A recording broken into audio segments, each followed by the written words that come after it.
Nous voici sur l'interface de la solution de webconférence HL SameTime. À partir de cette interface, vous avez la possibilité de rejoindre une réunion déjà existante. Pour ce faire, il vous suffit simplement de renseigner le nom de cette dernière dans le champ suivant, puis de cliquer sur Démarrer. Vous avez également la possibilité de créer votre propre réunion. Et il existe alors deux façons de réaliser cette action. Vous pouvez soit générer un nom de réunion en cliquant sur le bouton correspondant, puis en cliquant une fois de plus sur le bouton Démarrer, soit procéder de la manière suivante. En cliquant sur le bouton Nouveau, une fenêtre avec différents paramètres s'affiche. Premièrement, il suffit de déterminer le nom de votre réunion.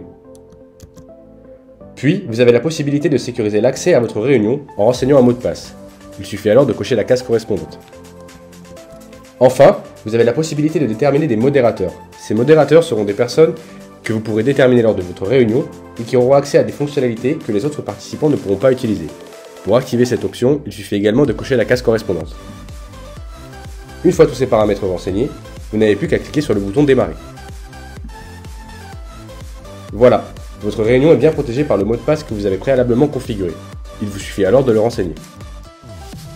Puis, cliquez sur OK pour accéder à cette dernière.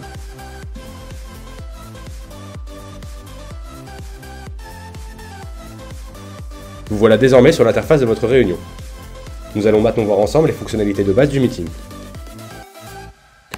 Une fois votre réunion lancée, vous avez accès aux trois fonctionnalités de base du meeting. Vous pouvez activer et désactiver le son de votre micro en cliquant sur le bouton correspondant, activer et désactiver votre caméra de la même façon, et partager intégralement votre écran ou une fenêtre en particulier.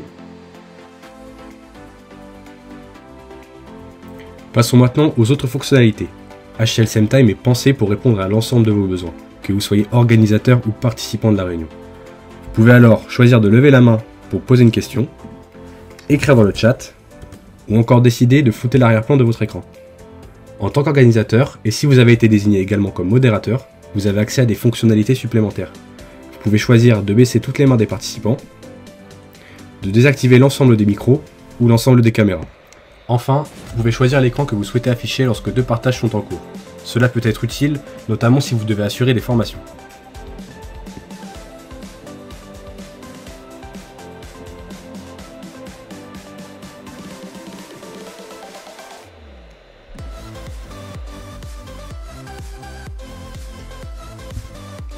Pour terminer, voyons ensemble les fonctionnalités complémentaires.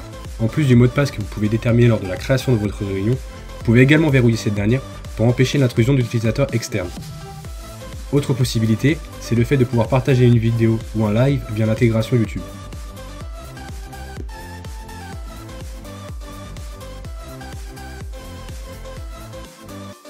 Pour obtenir plus d'informations à propos de cette solution, vous pouvez nous contacter en remplissant le formulaire présent sur notre site web ou via notre mail de contact.